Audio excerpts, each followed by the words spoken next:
Welcome back. In the last video, we framed the sustainability challenge and walked its history. Now we get precise about what that challenge actually consists of. This section is titled simply Sustainable Development, and over the next slides, we'll build a two-sided map of it, the environmental ceiling on one side, the social foundation on the other, and then meet the framework that ties them together, the Sustainable Development Goals. If this is the sort of thing you're after, consider hitting subscribe. That way the rest of the series will find you automatically. Let's start with the environment and with one guiding aim, to keep the planet livable for current and for future generations. That phrase sounds soft, almost like a slogan, but it has a hard scientific backbone. And that backbone is the concept of planetary boundaries. The idea is that the Earth system has a set of ecological limits and that humanity has a safe operating space inside them. Cross a boundary and you risk them. Cross a boundary and you risk pushing the system into a new, far less hospitable state.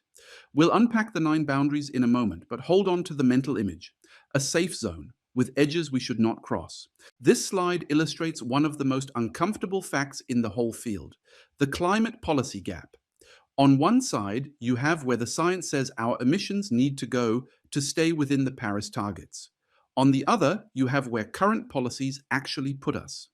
And between those two lines sits a wide, stubborn gap. The pledges that governments have made, and even more so the policies they've actually implemented, fall well short of the trajectory that 2 degrees or 1.5 degrees Celsius would require.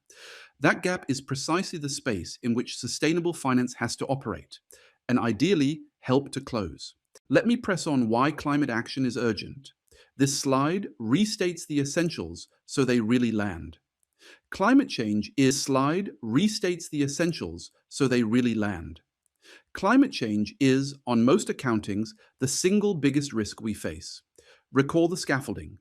The UNFCCC, the treaty whose aim is to stabilize greenhouse gas concentrations in the atmosphere, and the Paris Agreement, agreed at COP21, which reconfirmed the target of limiting global warming to 2 degrees Celsius relative to the pre-industrial level, while pursuing efforts to hold it to 1.5 degrees Celsius. And the budget arithmetic once more, because it disciplines everything. As of 2015, the remaining carbon budget was around 900 gigatons of carbon dioxide, against emissions of roughly 40 gigatons a year. Divide one by the other, and you see how little time the maths allows.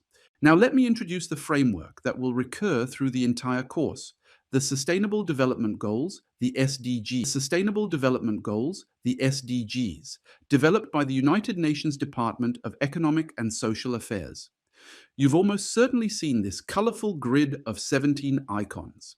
Each square is one goal, from ending poverty to protecting life on land. Together, they form the world's agreed to-do list for sustainability out to 2030. Over the next slides, we'll sort these 17 goals into 3 families, environmental, social, and economic, so that the grid becomes something you can actually reason with, rather than just a wall of colored tiles.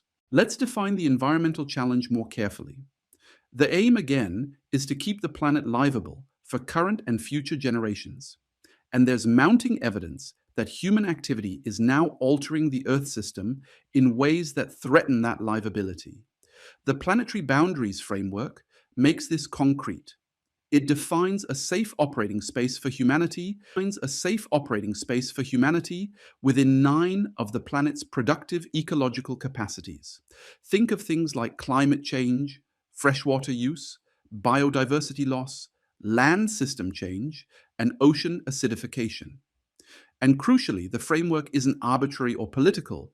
It's grounded in the intrinsic biophysical processes that regulate the stability of the Earth system on a planetary scale.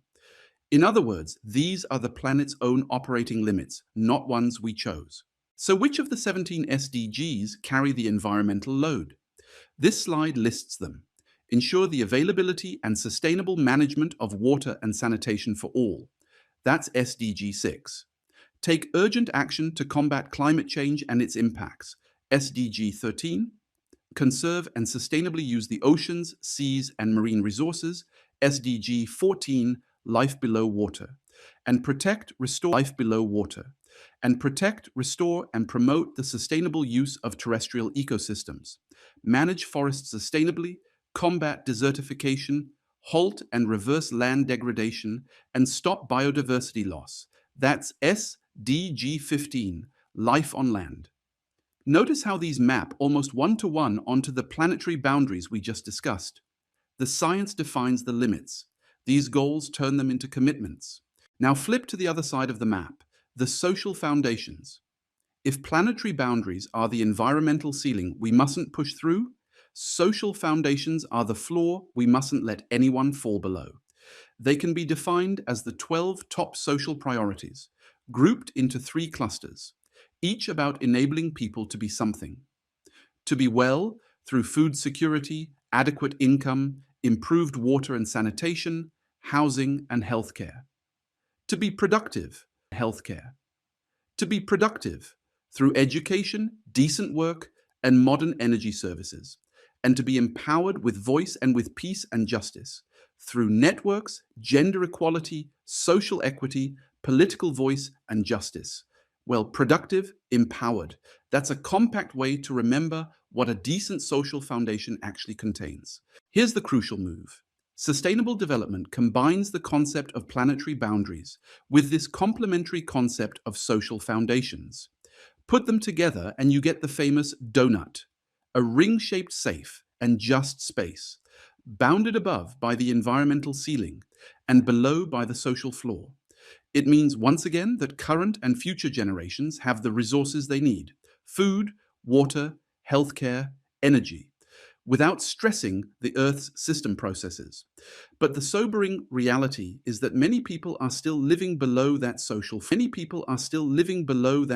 floor, below the foundations of no hunger, of no poverty, defined here as a minimum income of $3.10 a day, of access to education, and of access to clean cooking facilities. The donut names the goal. The world is not yet inside it. Let me zoom in on one social foundation that will come back repeatedly: decent work.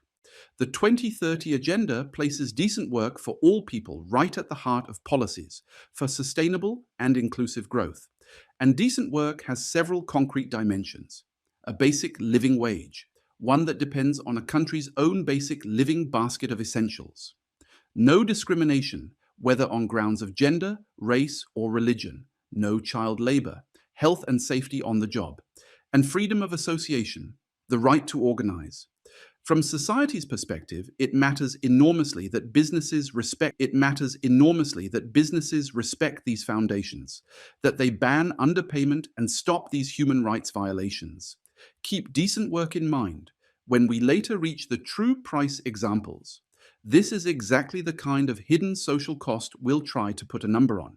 Let's now name the social SDGs, just as we named the environmental ones. End hunger, achieve food security and improve nutrition, and promote sustainable agriculture. SDG 2, zero hunger. Ensure healthy lives and promote well-being for all at all ages. SDG 3. Ensure inclusive and equitable quality education and promote lifelong learning for all. SDG 4. And end poverty in all its forms everywhere. SDG 1, the very first goal, and in many ways the foundation of the rest. The social goals continue. Achieve gender equality and empower all women and girls. SDG 5. Ensure equality and empower all women and girls. SDG 5.